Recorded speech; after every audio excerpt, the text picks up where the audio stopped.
Coming to the definition of introduction of it. See, thrombolytic agents are drugs used to lyse already formed blood clots in clinical settings where ischemia may be fatal. So this is the definition of thrombolysis. And this thrombolytic therapy breakthrough, which has saved untold lives, it's a very crucial thing when it's done in the right time. It's used in the clinical area, maybe the venous or the arterial. And it was started by Morgan in 1761, way back.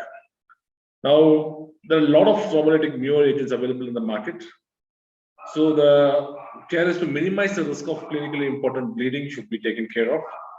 So the merits and demerits of your thrombolysis is generally based on two things. One thing is adequate reperfusion, alleviation of the symptoms, lessening the risk of bleeding, and there should be care taken pre-infusion care, during the infusion care, post-infusion care has to be done. And in our primary, we who teach the point of care. The first point of care being the doctors sitting in the GPs or even a doctor sitting in the casualty. If the cath lab facility is not available for early primary coronary intervention, we can straight away go with this thrombolysis, and the results are going to be very good. Now, the contraindication, the elevation of factors, the combination of drug is essential for successful thrombolytic therapy without having any major side effects. Now, the next thing, what are the objectives of this particular talk?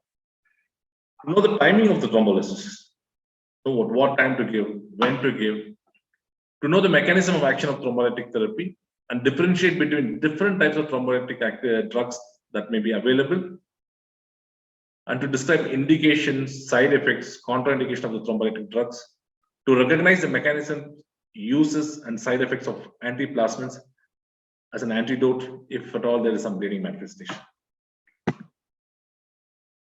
So the goal is the rapid restoration of blood flow in occluded blood vessel by accelerating the proteolysis of the thrombus. A thrombus is basically formed by fibrins. We need someone which will fibrinolyze them. So thrombolytic therapy, otherwise, is also called as fibrinolytic therapy. It's one of our antithrombotic plan, which frequently includes anticoagulants, antiplatelets, the follow-up, and mechanical approaches to rapidly restore blood flow and prevent reocclusion. For example, primary coronary intervention, PTCA, stenting, this should really help. What are the indications for thrombolytics? In case of acute myocardial infarctions, ST elevation is STEMI. STEMI is what we are looking at. There's no role for non-ST elevation and thrombolysis because we can't even, if at all there's something, PCI, rescue PCI can be done, or a PCI which can be for routine PCI can be done. Next is acute ischemic stroke, which we do encounter in our casualties and emergency departments. Peripheral artery occlusions, yeah, it can be tried before the vascular surgeon takes it over, or even a cardiologist with interventions can clear it. Deep vein thrombosis, yeah, we do encounter this both in routine, we find them in the general population, in our CCU, post surgeries, postpartum, where this deep vein thrombosis, pulmonary thromboembolism could be life-threatening and where thrombolysis is really a saver. So let's talk about acute MI and the rationale for early reperfusion. So here in India, we don't have a proper paramedical staff, which you see in the Anglo-American model of ambulances, or we don't have a doctor like the Franco-German model of ambulances. There's a doctor in the center, there's a doctor in the ambulance, we can do this. So this can be ruled out by doing it near the ambulance. So the first thing is to prevent death, limit the extent of myocardial damage, minimize the patient's discomfort and distress. What's the strategy? The strategies are re-establish myocardial reperfusion before irreversible damage occurs. So we can do primary percutaneous coronary intervention, primary, and next is pharmacological. Here, thrombolytic agents play an important role. Pharmaco-invasive. There are thrombolysis can be done if there's a clot burden. They do give intravascular during the procedure, thrombolysis can be done. So this is the odds ratio of mortality of people who underwent during the golden hour, the first hour. So we saw that in the first hour, if at all you did with the benefits of patients who are treated with thrombolysis, we found the results were very good, but the benefits kind of plateaued for people who did later after the first hour and up to the sixth hour. Then towards the end, the benefits were after 12 hours, there's no role for thrombolysis at all. So treatment delays, the timing is very important to be given. The first 10 minutes of knowing it's a STEMI and you know the center is far away. The subsequent slide, I'll be explaining that. Time delay elements in thrombolysis, why is it? In rural patients, we saw that the call on the scene, the transfer of patients on scene, door to needle time. If you see all that, the mean time in minutes is more highest in the rural patient who receiving thrombolysis in the hospital. That's what we see in most of our scenarios. Why we have a significant amount of rural population living in the periphery where thrombolysis plays an important role. But if it is done at the tertiary care, it takes about 150 minutes or more. In the urban patients, thrombolysis can be received in a hospital, maybe a secondary care or even primary tertiary care without a cath lab facility. Then thrombolysis about 100 minutes. But if at all you find that the patient is pre-hospital thrombolysis, before even you can go to the hospital, if a person who's capable enough, competent enough to pick up MI and give a thrombolysis and send them, nothing like it, we can save a lot of lives and a lot of muscle. And post procedure, we can have definitely a lot of patients come out with it with good cardiac function. So we can actually preserve the myocardium and preserve the cardiac function and decrease the time of number of hospitalizations in the year. The reperfusion treatment available in MI, as you all know, is a PCI. Then we have the pharmacological reperfusion thrombolysis. Then we have pharmacoinvasive therapy, as I already discussed. The guideline says that PCI is the gold standard of reperfusion treatment for STEMI if delivered less than 120 minutes of diagnosis. These are the guidelines by the ESC. The AHA and the AHA guidelines also say that. Whereas if this is not possible, fibrinolysis should be performed with a fibrin-specific agent. Now, let's talk about the fibrin-specific and non-specific agents in the subsequent slides. The agents where you can namely are the tenecteplase, alteplase, and retiplase. As soon as possible, within the 10 minutes from STEMI diagnosis, preferably pre-hospital alongside adjunct antiplatelet and anticoagulant therapies, patients should be transferred to PCI-capable center for subsequent therapy. Note that we can give heparin at about 10 units per kg per hour, or even if it's a higher dose, we can also start some antiplatelets. Apixaban, there's a study with apixaban with thrombolysis, which shown very good results. Now the onset 0 hours, early phase of STEMI, the first 3 hours, first 12 hours, evolved STEMI, recent STEMI. So these are all the indications as per the classification. For 1A class, fibrinolysis can be tried in primary PCI if it's not possible, cannot be performed within the first STEMI.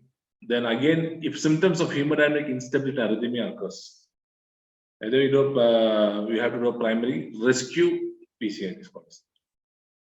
Then we also have the routine PCI, which we do if the patient belongs to class 3A to find if there are any preventively we can do something about that. So strategies are, you have a diagnosis, DFG is the first thing you should do in a ER. Within the first 5 minutes of patient complaining of chest pain, irrespective of cardiac, non-cardiac, get a ECG done. Then if you have to judge, it's a very quick decision. If you know the center is going to be more than less than 2 hours, alert the immediate transfer to PCI and transfer the person after the ACLS protocol in a ACLS ambulance with a trained staff to the center. Do not take chances because what an innocent looking MI could land up with serious arrhythmias. The next thing is more than 2 hours, maximum 10 minutes delayed to administration. So what we do is immediately we give a bolus of fibrinolytic, transfer to the PCI, do a reperfusion. If it is successful, then we do a routine PCI. If it's not successful, then a rescue PCI is what is done.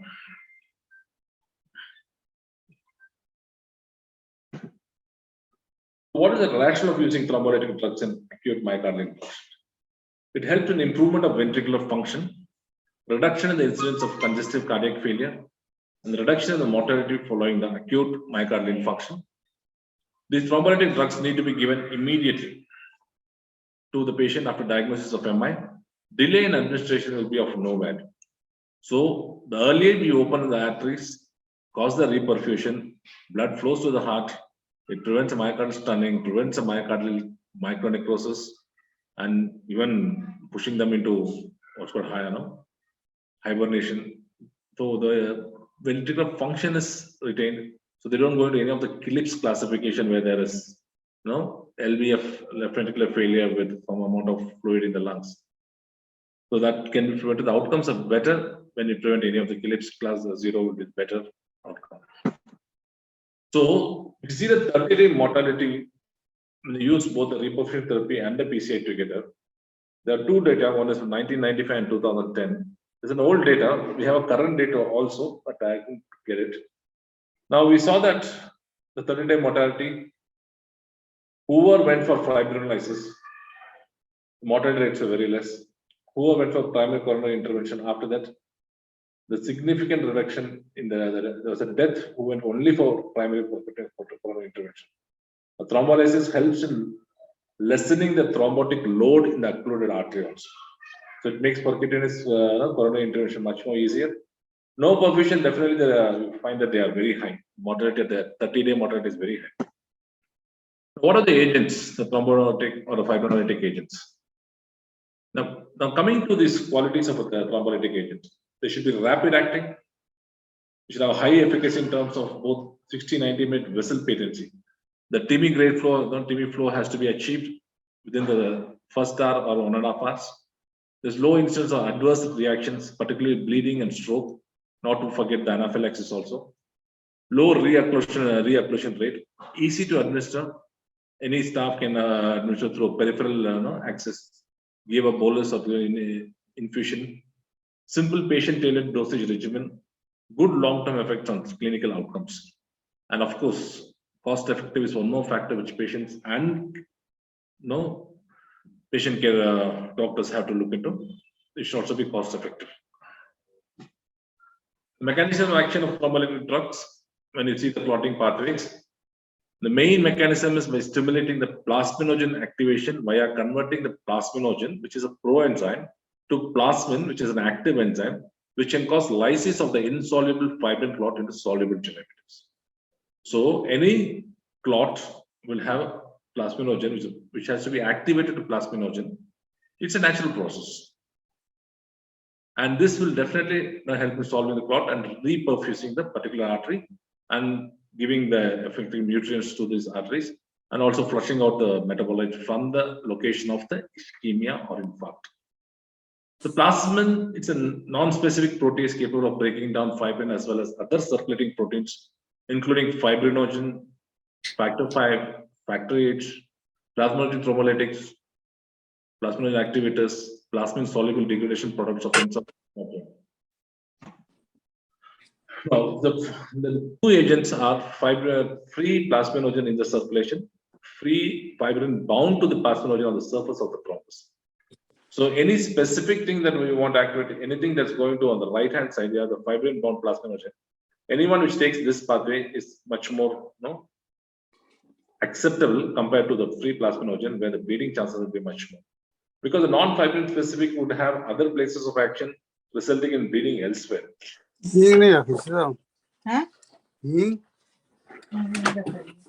Okay.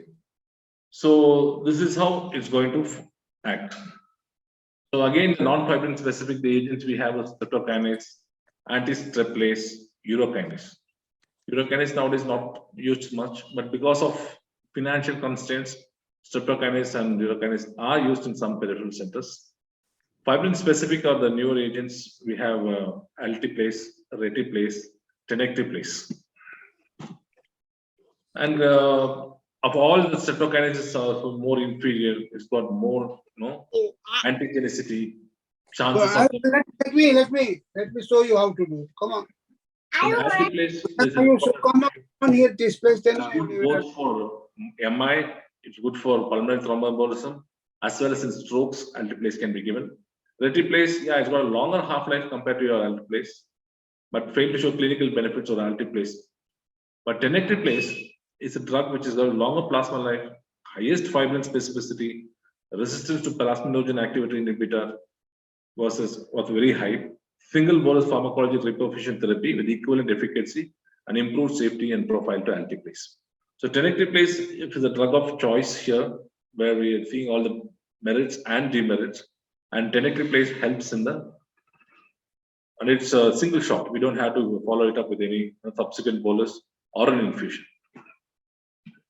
So the non-fibrin specific agents we have, they bind equally to circulating and non-circulating plasminogen.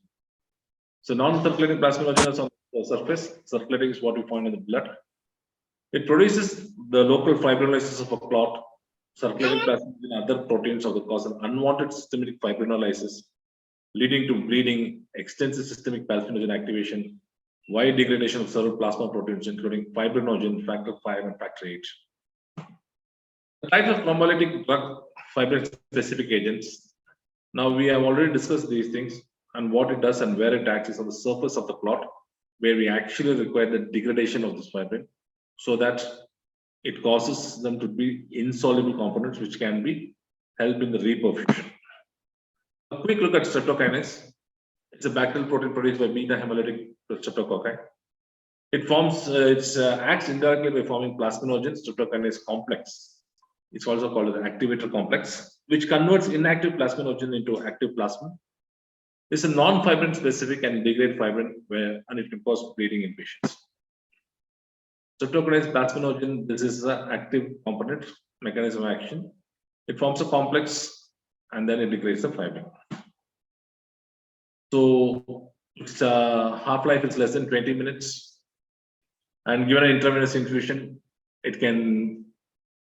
First thing is you have to give 2,500 to 250,000 units over 30 minutes. It's given as a bolus. Then we have to follow it for an infusion of a lakh unit per hour for 24 hours per MI or arterial thrombosis. If it is a DVT, we have to follow it for 72 hours for the same 1 lakh units. It is least expensive, used for venous as well as arterial thrombolysis. Okay. Side effects of streptokinase. One is antigenicity, because it's got a high antibody titer. You have to check the patient's antibodies before we give these things. Allergic reaction like rashes, fever, hypotension can take place. Bleeding due to activation of circulating plasminogen, not fibrin specific. These are the disadvantages. Precautions: a recent streptococcal infection or previous administration of the drug is we should not give them, or should be cautious in giving them. These patients may develop fever, allergic reactions, resistance upon treatment with streptokinase due to anti-streptococcal antibodies. So, the moment it's given, if you have antibodies, it might cause what's called as immediate disintegration of the complex. Anti-streptolysis acylated moiety. It's an acylated plasminogen combined with streptokinase, and it is deacylated in circulation to form the active plasminogen streptokinase complex. T half is from minutes or less, and IV injections 30 units over 3 to 5 minutes. More longer duration of action than streptokinase, more thrombolytic activity, relatively better clot sensitivity. But its disadvantages are less than streptokinase alone. It's similar to, but its antigenicity lesser than. It's still there. Allergic reactions are still there. Fibrin specificity, because there's a generalized action of this. Systemic lysis can take place, but of course it's more expensive than streptokinase. Urokinase, again, it's obtained from the kidney, or it's benefit from the urine cultures of human embryonic kidney cells. It's a direct plasminogen activator given by intravenous infusion. It doesn't form a complex; it forms a direct plasminogen activator. It's an elimination after 12 to 10 minutes, used for lysis of active massive pulmonary emboli. Also for MI, it was used in some cases where others were not there. No frequent anaphylaxis, not that much antigenic because it's come from human source. There might be for other components, but general frequent anaphylaxis is not seen. So it's got minimal fibrin specificity. Systemic lysis is more expensive, so the use is limited, but still it's available and we're still using it. So tissue plasminogen activators. These are more specific agents. The recombinant activators prepare the recombinant DNA technology. They are, as we said, the altiplase, retiplase, and tenecteplase. And they are fibrin-bound plasmid rather than free plasmid in blood. Their action is enhanced by the presence of fibrin. Fibrin is important for them to start acting. And where do you find fibrin? It is there in the clot. It binds to the fibrin in the thrombus and converts the entrapped plasminogen to plasmid, followed by activated local fibrinolysis with limited systemic fibrinolysis. So it's much more specific, bleeding is much more less. Okay, the advantages of TPA fibrin specific thing is limited systemic fibrinolysis, reduced risk of bleeding, no antigenicity, like we've seen streptokinase. Antiplase is a recombinant form of human TPA. It's a very short half-life. It's an intravenous bolus administered 60 mg IV bolus plus 40 mg infusion over 2 hours. So this again, you have an initial bolus and followed by 2 hours. The bolus has to be started within 10 minutes whenever you find there is an STEMI. ST elevated MI, you have to start it. If the PCA center is far away, more than 2 hours of travel is there. Uses in ST elevation, myocardial infarction, pulmonary embolism, and thrombotic strokes. It has been on wide uses. Retiplase is a variant of the recombinant TP. It's a longer duration than altiplase. It's got 15 minutes as enhanced fibrin specificity. But we give 2 bolus, each of 30 injections of 10 units is given. So we get 10.8 units is what we get. 10 units first immediately, and after 2 minutes, you give the second. But we have to give it slowly over 2 minutes. And you have to flush it with the saline. And second, after 30 minutes, we give one more dose in the same fashion. So myocardial infarction and pulmonary embolism, both we can use this retiplase. Tenecteplase is the drug of choice now because it's another modified human TPA prepared by recombinant technology. It has half-life more than 30 minutes.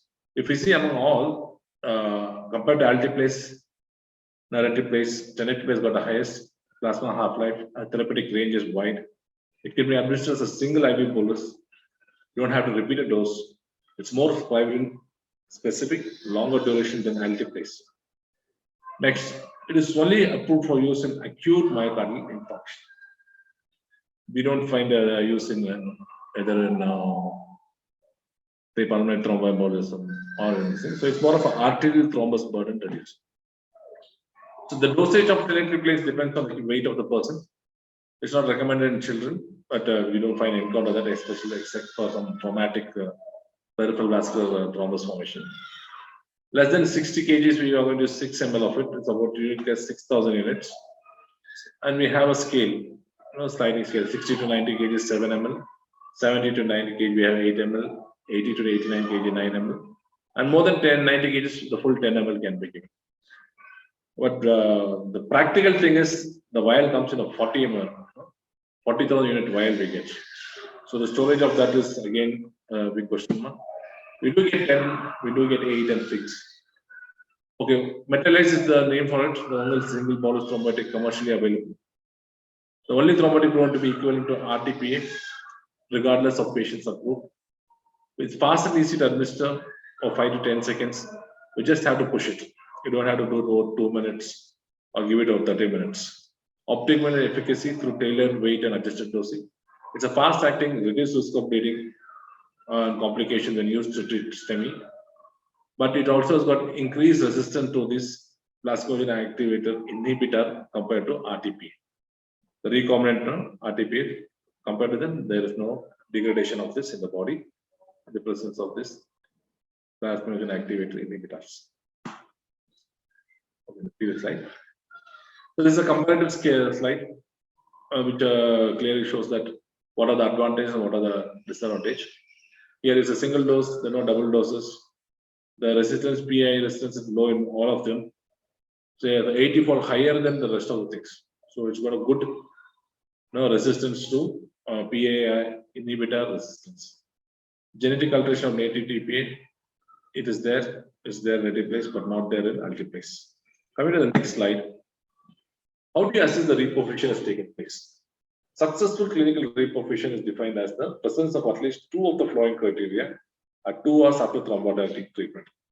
Significant relief in pain on the subjective pain scale of 1 to 10. A 5-point reduction is considered to be significant. or there's 50% reduction in some of ST segment elevation.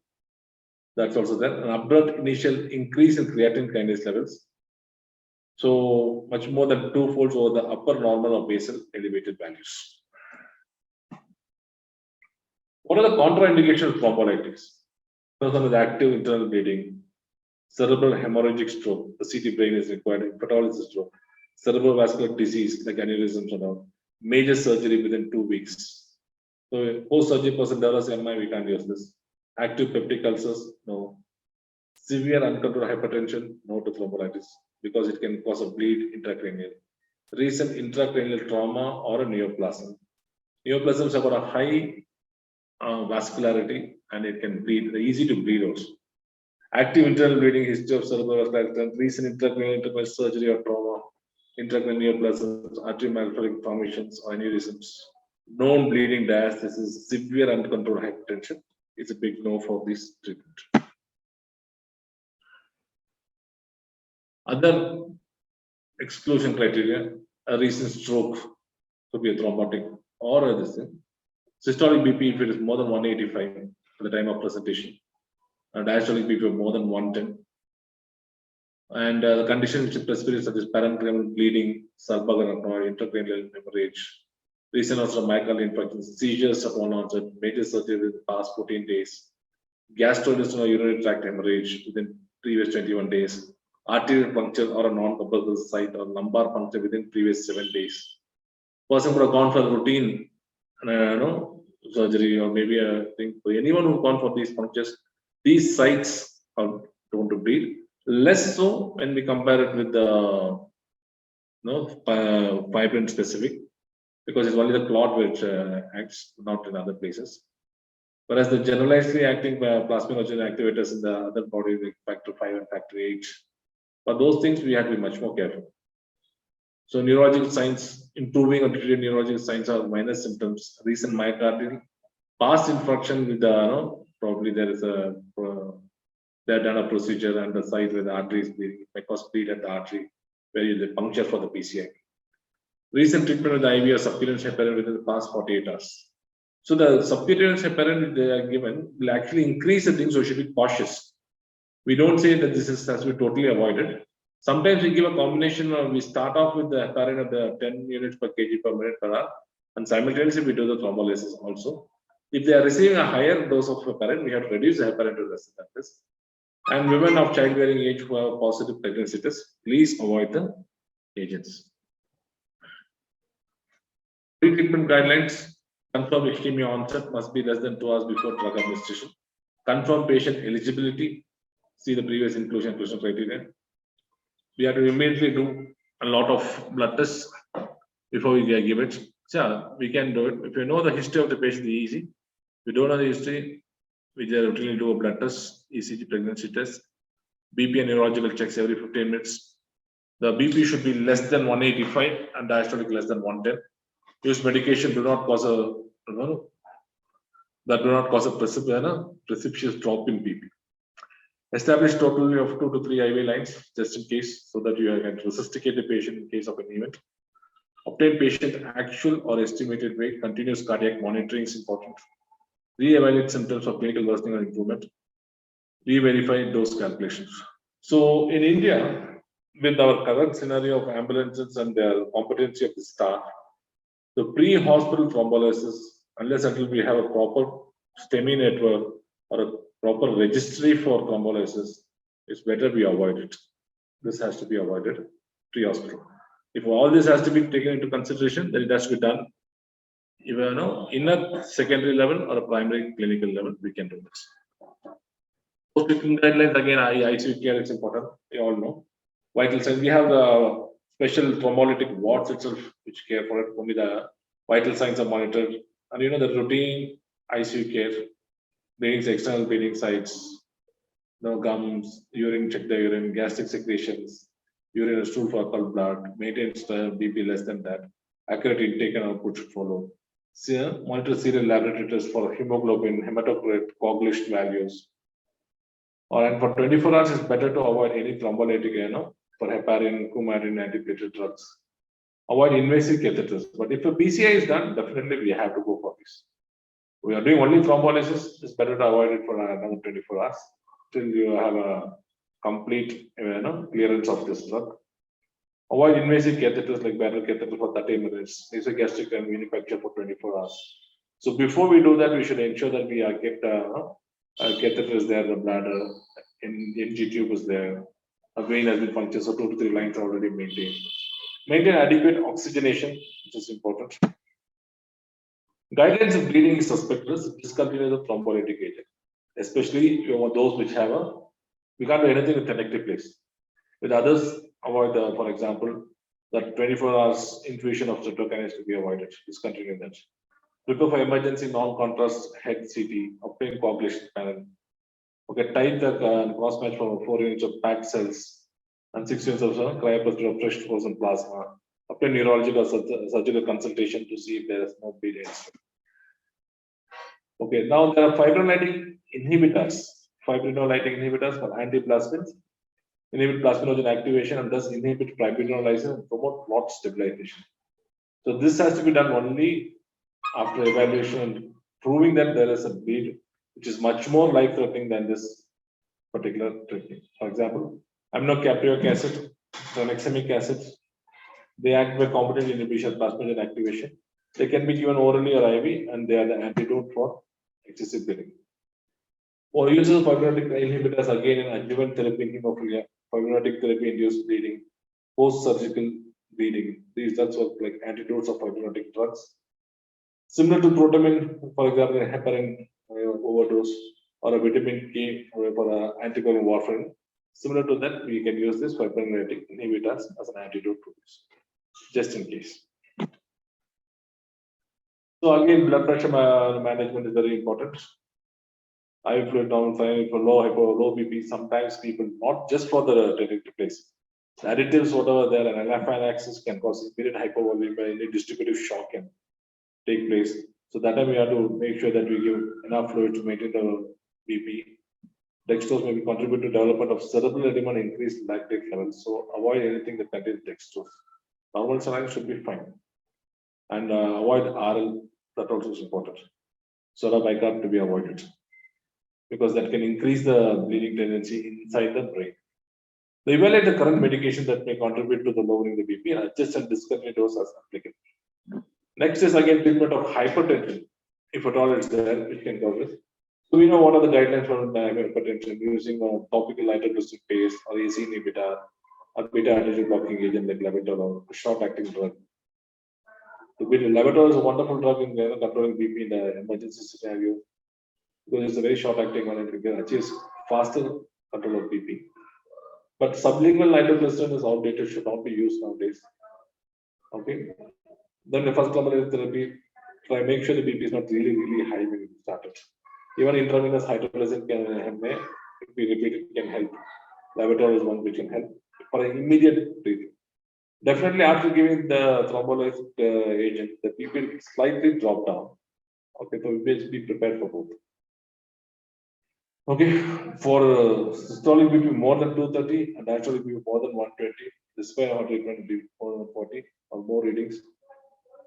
After 5, sodium nitroprusside infusion can be started if the BP less than 185, and concomitantly you can start the thrombolysis. But achieve the BP control before you start the thrombolysis. So similarly, esmolol 500 mg per kg IV bolus, esmolol drip can be tried. Okay, what is available in your particular ICU and the particular accessibility vicinity can be used. Thank you all.